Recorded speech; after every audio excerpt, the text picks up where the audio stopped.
Gears of War Reloaded theoretically exists for the sole purpose of being ported over to the PlayStation 5. I say theoretically because this hasn't really been confirmed by public sources or statements, but rather this is my interpretation based on contextual clues, as well as just knowing about the first Gears of War title's legacy. To wit, let's start with that latter reason. Published by Microsoft on the Xbox platform and developed by Epic Games, yes, that Epic Games, and released in 2006, nearly 20 years ago, proving that time really does come for us all. Gears of War acted as the Xbox 360's first must-have console exclusive, and one that eventually became the Xbox brand's second most important series behind that of Halo, obviously, which was a true juggernaut back in the day. Sure, the Xbox 360 featured many great games before Gears of War's release, like the King Kong movie tie-in game that absolutely wrecks way more than it has any right to, but those games either became multi-platform or were featured on prior gen consoles as well, meaning that in November 2006, Gears of War became the Xbox 360's first exclusive killer app, and one that was the first volley of many at that. In 2007, often regarded as one of the best years ever in terms of video game releases, many of that year's best AAA games were either exclusive to Xbox like Halo 3, were exclusive to Xbox and PC like Mass Effect, were timed Xbox exclusives like Bioshock, or just flat out performed better on Xbox like the Orange Box. All games that overall cemented the Xbox 360 status as the premier way to experience the biggest AAA games over that of Sony's big chonkosaurus, also known as the PlayStation 3. Admittedly though, I'm ignoring Nintendo here, mostly because, whether to their advantage or disadvantage, Nintendo always does its own thing, and during this era, the House of Mario was busy and successfully going on a world tour and swinging its girthy Wiimote around in front of your impressionable grandparents who haven't experienced that type of action in a long-ass time. We would like to play. I fucking bet you would. But anyway, the point. The Xbox 360 was indeed the shit back in the day. And when combined with the big releases through the years of 2008, 2009, and 2010 as well, the Xbox 360 easily proved victorious over that of the PlayStation 3 in that era of the console war. Or at least it did so in the eyes of the hardcore gamer demographic. Because Nintendo's console captured the mass interest of casual gamers and thus became the top-selling console of that generation, truly allowing Nintendo to actually be the ultimate victor, because in other words, the Xbox 360 trounced the PS3, even as Sony slowly but surely released many high-quality exclusives over the years, trying to play catch-up. But unfortunately, the PlayStation 3's issues extended far beyond exclusive titles, considering that the system was notoriously difficult to develop for compared to that of the Xbox 360, which was definitely a reason as to why some third-party titles just didn't perform as well on a technological level on the PS3, as well as how some third-party titles often forewent the PlayStation 3 temporarily as developers became up to speed on the comparatively alien technology. Furthermore, the Xbox 360 hit the market a whole year before that of the PlayStation 3, the PS3's 6th-axis motion control was kind of a shit gimmick, and the launch price for the PlayStation 3 was a ludicrous $600,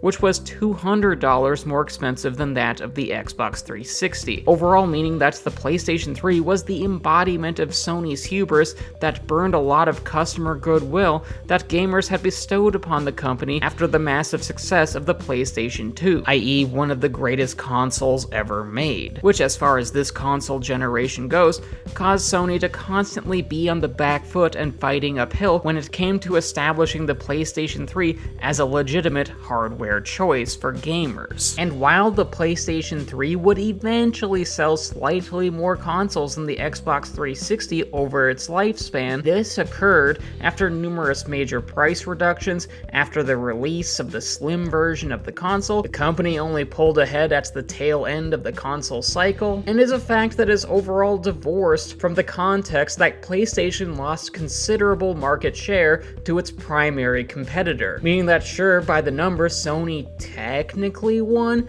but it didn't feel that way, because with how much Microsoft Microsoft gained on the competition, the Xbox 360 felt like the overall victor. It was just overall a lost generation for PlayStation. But oh, did the tables turn. In the intervening years since, Xbox catastrophically botched the launch of the Xbox One, which was the Microsoft system after the Xbox 360, and one that was more expensive, had a disastrous announcement highlighting features that were anti-consumer, a lack of meaningful software exclusives, and of course how the console originally came pre-packaged with Kinect, which was Microsoft's motion control peripheral that everyone by then knew just didn't fucking work as advertised. Gee, I wonder why this console failed. Whereas the PlayStation 4 helped Sony reclaim lost ground from the prior generation to the point that the company was well back in front of the Xbox brand. And with the following generation of the PlayStation 5 and Xbox Series systems, i.e. the current gen, the gap between PlayStation and Xbox has only widened further, with Sony clearly winning this era of the console war,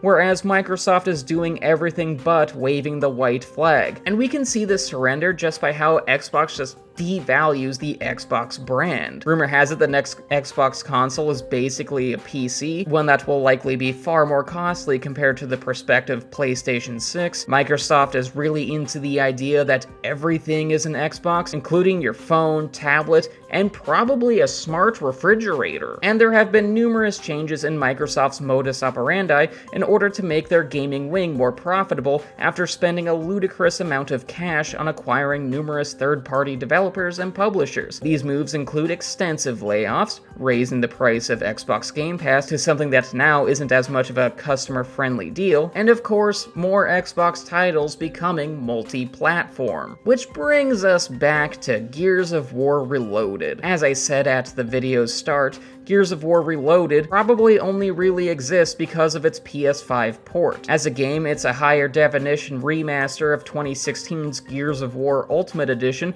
which was in and of itself a graphically overhauled version of 2006's Gears of War. Insert the old yo dog meme here. And for those who already owned Gears of War Ultimate Edition on Xbox One or PC, the upgrade for Gears of War Reloaded was free. And that who owned the game part is very relevant here, seeing as Gears of War Ultimate Edition, or any Gears of War for that matter, had never before released on a PlayStation system. There was no free upgrade of Gears of War Reloaded, given that it's the first time a Gears of War game has ever released on a PlayStation console, meaning that, regarding Gears of War Reloaded, Microsoft's primary market of interest with this game was one that introduced new players to the franchise, aka some folks who only play games on PlayStation. Admittedly, Gears of War Reloaded didn't really sell well on PlayStation 5, though I honestly attribute this to the fact that most people who have had the opportunity to play Gears of War by now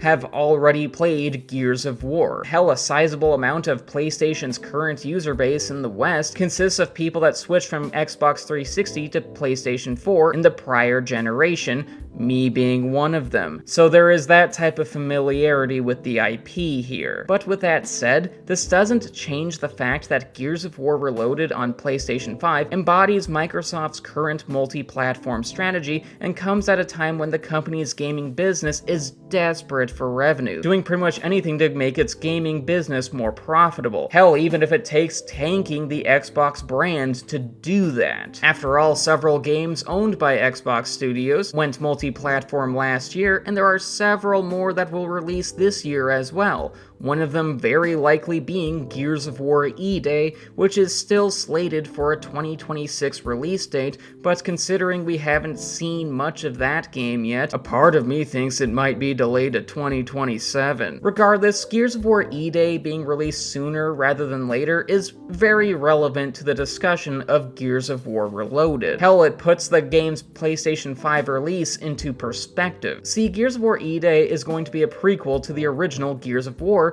and thus Gears of War Reloaded can help PlayStation gamers unfamiliar with the Gears franchise become initiated, though once again I think a lot of these gamers have already been initiated, with the series' muscle bros, guns with chainsaws, and everyone's favorite black stereotype from the 2000s. Hey, I like Cole too, but you know it's true. It's dinner time, bitch! But anyway, the point! The timing between both Gears of War Reloaded and the upcoming Gears of War E-Day releasing on PlayStation 5 just matches up. So now you're aware of that. Unless you already knew everything that I just said and you were just looking for some confirmation bias. Which, if that's the case, you're welcome. Please like and subscribe while you're here though.